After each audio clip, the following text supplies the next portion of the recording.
বাংলাদেশ হামের এক ভয়াবহ প্রাদুর্ভাবের সম্মুখীন, যা এবছর অন্তত ৩৮ জন শিশুর প্রাণ কেড়ে নিয়েছে। এদিকে সংক্রমণ বৃদ্ধি এবং নিবিড় পরিচর্যা সুবিধা ঘাটতি সামলাতে হাসপাতালগুলো হিমশিম খাচ্ছে।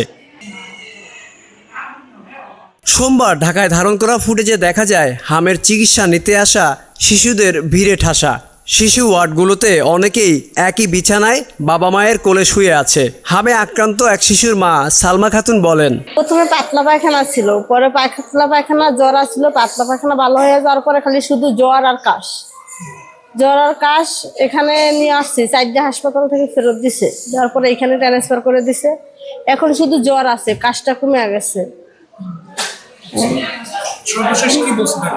ডাক্তার বলছে যে রক্তে নাকি ইনফেকশন আছে, ওইটার জন্য মেডিসিন চলতেছে। স্বাস্থ্য কর্মকর্তারা বলছেন, সাম্প্রতিক দিনগুলোতে হামে আক্রান্তের সংখ্যা তীব্রভাবে বেড়েছে এবং বাংলাদেশ শিশু হাসপাতাল সহ প্রধান হাসপাতালগুলোতে শিশু রোগীদের ক্রমবর্ধমান ভিড় দেখা যাচ্ছে।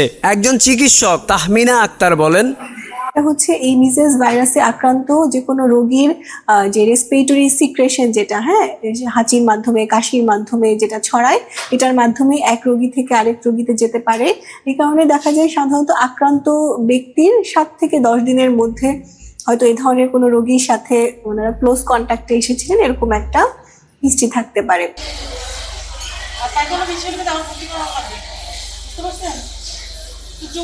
মুহূর্তে আমরা আসলে প্রিভেনশনের জন্য আমাদের যেটা করতে হবে, সবাইকে কোভিডের সময় আমরা যেরকম নিয়ম কানুনগুলো মেনে চলতাম, মাস্ক ব্যবহার করা, নিয়মিত হ্যান্ড ওয়াশ করা, বিশেষ করে বাচ্চারা যারা এখন স্কুলে যাচ্ছে, স্কুলেও যেন তারা মাস্ক ব্যবহার করে।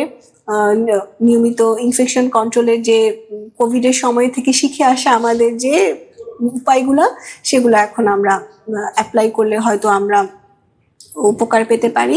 আর একজন অভিভাবক সিরাজ বলেন, এই জায়গায় আজকে 3 দিন যাবত আছি, এখন আলহামদুলিল্লাহ একটু সুস্থ দিকে আছে। প্রথম একটু খারাপ ছিল, এখন ভালো। ডাক্তার জিজ্ঞেস করতেছে বারবার আইসা যে পায়খানা ঠিক মতো হচ্ছে কিনা, প্রস্রাব পায়খানা, এরপরে জ্বরটা আসে কিনা, বমি হয় কিনা, এগুলো জিজ্ঞেস করে বারবার আসে অনবরত। এই চিকিৎসা ভালো ছিল। স্বাস্থ্যমন্ত্রী সর্দার মোহাম্মদ সাখাওয়াত হোসাইন বলেছেন, গত 8 বছরে দেশে হামের কোনো টিকা দেওয়া হয়নি, যা টিকাদান কর্মসূচিতে গুরুতর ব্যাঘাতের বিষয়টি তুলে ধরে।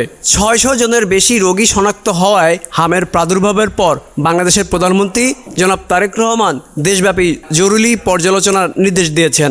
আমার বাচ্চার হচ্ছে 8 দিন ধরে এই অবস্থা, 8 দিন ধরে জ্বর, আর হচ্ছে এখন ওর জ্বরটা আজকে থেকে একটু কমছে, কিন্তু ওর পেটে সমস্যা আছে, যেমন ডায়রিয়ার মতো হয়েছে। এরপরে জ্বর, ঠান্ডা, কাশি, শ্বাসকষ্ট, এরপরে মুখে ঘা হয়েছে।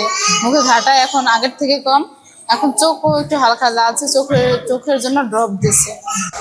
বলা হয়েছে 17 কোটি মানুষের এই দক্ষিণ এশীয় দেশটিতে সংকট পরিস্থিতি মূল্যায়ন এবং মোকাবিলায় কার্যক্রম সমন্বয়ের জন্য 2 জন জ্যেষ্ঠ মন্ত্রীকে সফরের নির্দেশ দিয়েছেন।